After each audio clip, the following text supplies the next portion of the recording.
everybody, welcome back. Today I'm going to be working on my John Deere.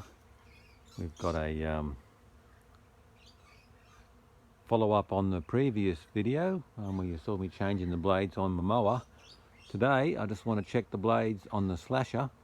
They'll be alright, but there's a couple of little bushes in there that gradually wear through. So once a year I take the blades out, replace the bolts and make sure those little bushes are okay. I'll just get it cleaned up now and I'll get the dog truck out of there. We'll poke the slasher inside the shed and lift it up in the air and see if we can work on it a bit. And you guys can come along. Yana will probably just watch. Alrighty, got it in the shed. I've just lifted up the slasher on the 3-point lift there and stuck my car ramps under it so it can't fall down on me. The hydraulics might sag a bit over time, so with those there it can't move. I've got the tractor wheels chocked at the front, so let's get under there and have a look.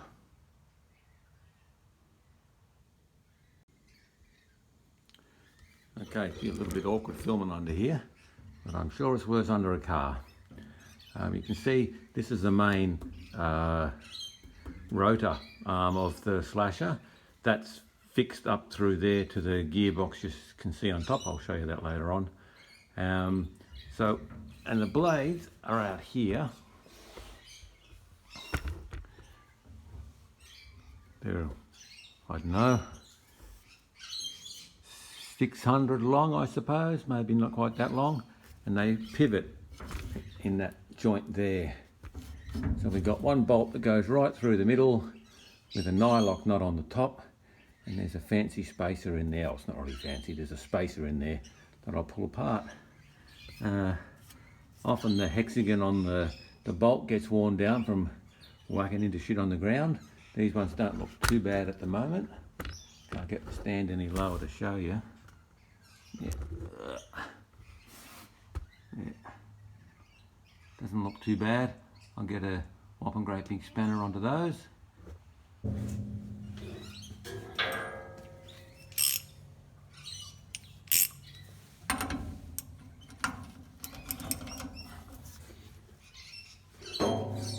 Maybe I can get my foot against it.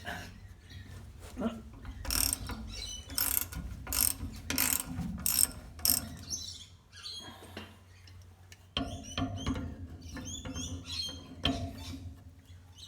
Generally once a year I try and get to these. It's probably gone a bit over.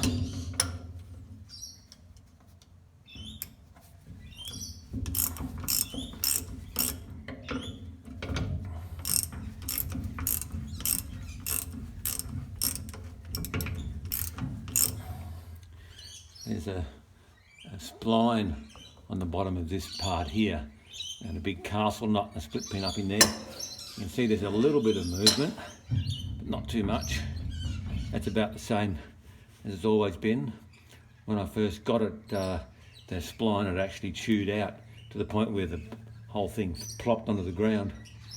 I managed to buy a replacement part for it and put it all back together. This slasher was pretty much just thrown in with the tractor when I bought it. The bloke said to me, "If you want the slasher, you can have it." So it took a little bit to get it going, but certainly easier than buying a new one. It's actually a Brends. It looks the same colour as the tractor. John Deere's green and yellow, because I painted it that way. It's actually a Brends brand. It's 6 foot across, or 1.8 metres.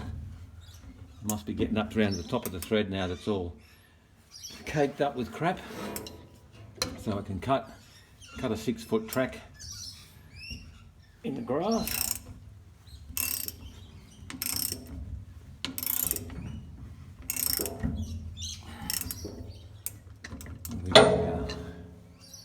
We're up to the end of the bolt there now.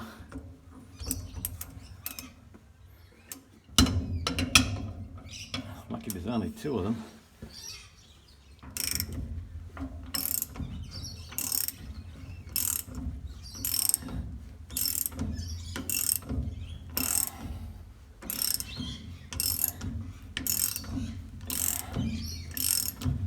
purposely face the bolt upwards so the thread's out of harm's way a bit. These things spin around. The shaft turns at 500 RPM, that's the speed you're supposed to slash at. And the gearbox is a 1.5 to 1 ratio. So this thing turns at about 750 RPM. And at 1.8 metres in diameter, that's quite a bit of surface speed out at the tip. So you don't want anything to go wrong really.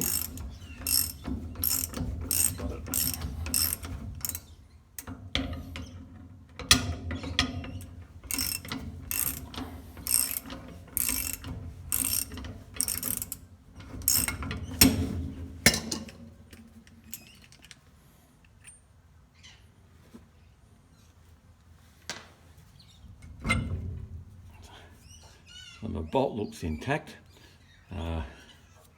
The blade runs about there. First time I pulled these out, the bolt was worn halfway through.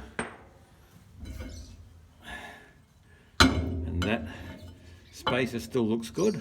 So I'll clean those up and put them all back together. I don't need to replace the spacer. I can also, I'll replace the bolt anyway, and I've got a new nylock nut for it. When you're mucking around with critical stuff with nylock nuts, it's always good to replace them every time. For a couple of bucks, you could save cutting your leg off, or piercing one of my fancy new tractor tyres. I had to replace those a couple of years ago. I forget what it cost, and it's probably a good thing to forget that one. Probably half as much as the tractor itself. I'll just take the other one off. You probably don't need to watch that. I got the other one off. It's about the same. I can't see too much wear there. I'll pop those out and give them a bit of a grease. If you look up at the cutter bar, or whatever we call it, you can see this side here is nice and square, and that side starts up here with a huge radius and goes down to square the further down we look. So they cop a beating out here on the ends. When I first got the slasher, the blade was worn down to about here, and it had a giant radius on the front. So they must have mowed a lot of rocks. It's got a few chips and hunks out of it. These are actually double-sided blades. I can put them on the other way up. You can give them a bit of a grind. I think it's time I started using the other side there. It's got a few chunks out of it. I could grind it up with the angle grinder. I think I'll just use the other side for now, and I'll worry about grinding them another time. Got a pretty big hacky in the middle of that one. And the other side looks good, so I'll use the two best sides.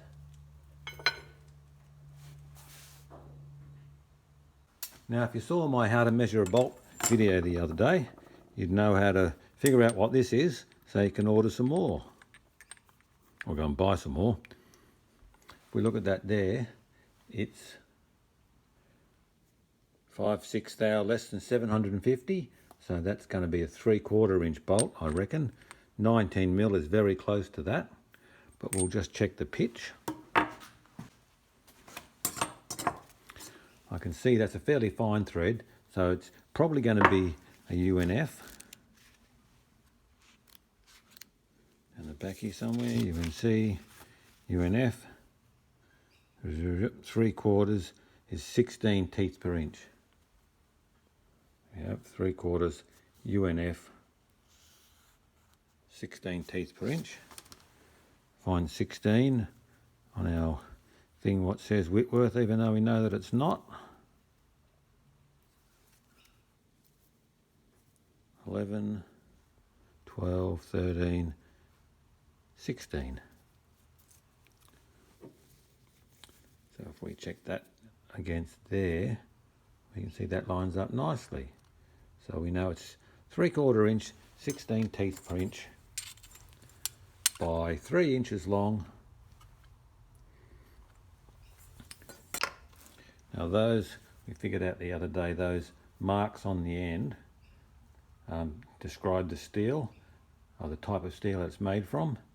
It's got the letters NL on it, but I know it's high tensile, So we just asked the nice girl in the shop for a high tensile bolt like that. And that's what she'll give you. These are the bushes that they just fall out, basically. He says, could be famous last words. They fit in there fairly nicely. While I've got these out, I'm just going to measure them so I can make a couple of spares for next time I do this. I thought I had a couple of spares, but I can't find them. So I'll make a couple ready for next time. Together again. Let's kick that shit out there.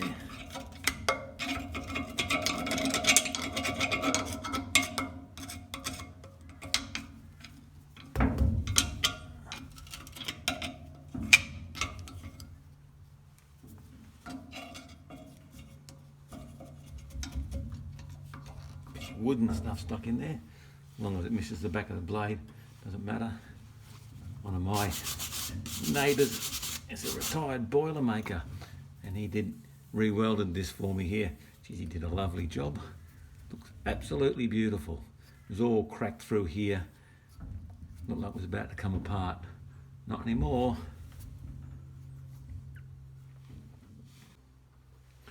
Right, we'll get a bit of grease on that little spacer. We'll go put a bit on the hole as well. Try and help the spacer stick in there because it's a bit of a loose fit at the moment. Now we'll put the good edge facing forwards like that.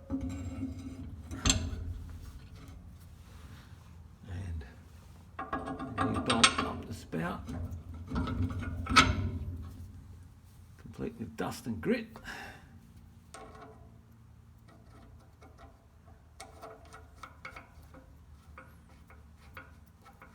I know what I should have brought, rag. Hold on a sec, chap your head. We'll just do the same with the other side.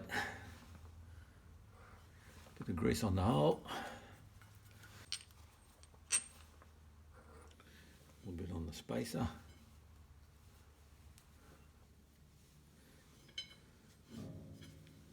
And put the bolt in.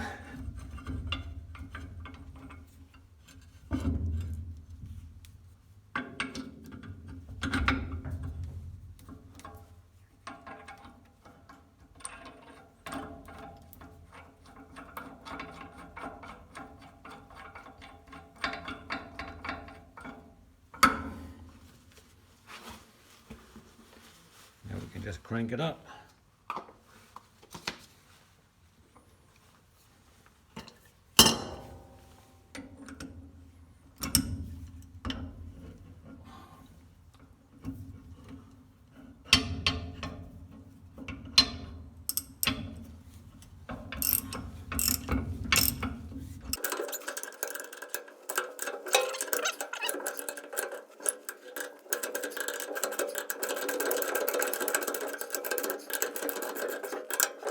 That still moves.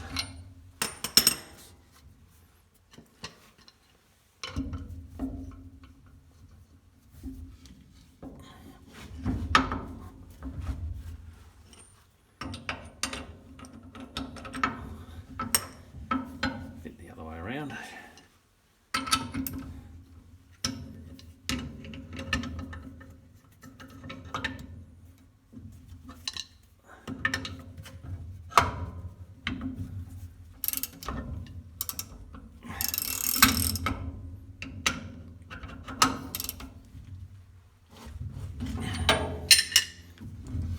Okay, manufacturer's specifications.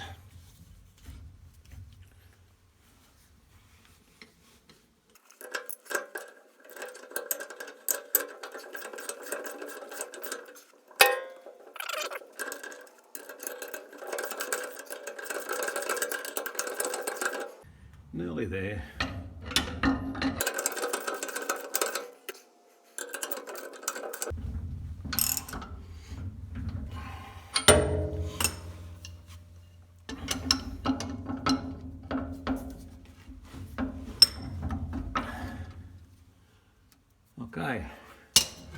That still swings. That's that job done then.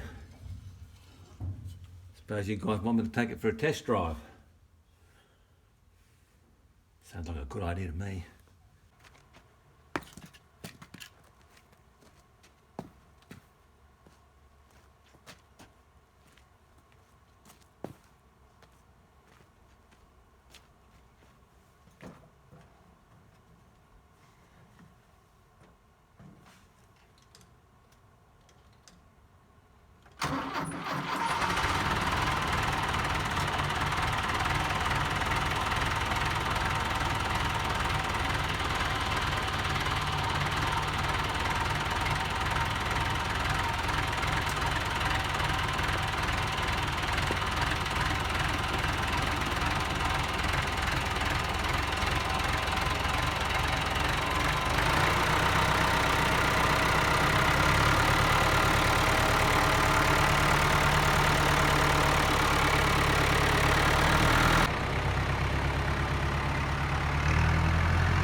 She'd whack the tinger into something.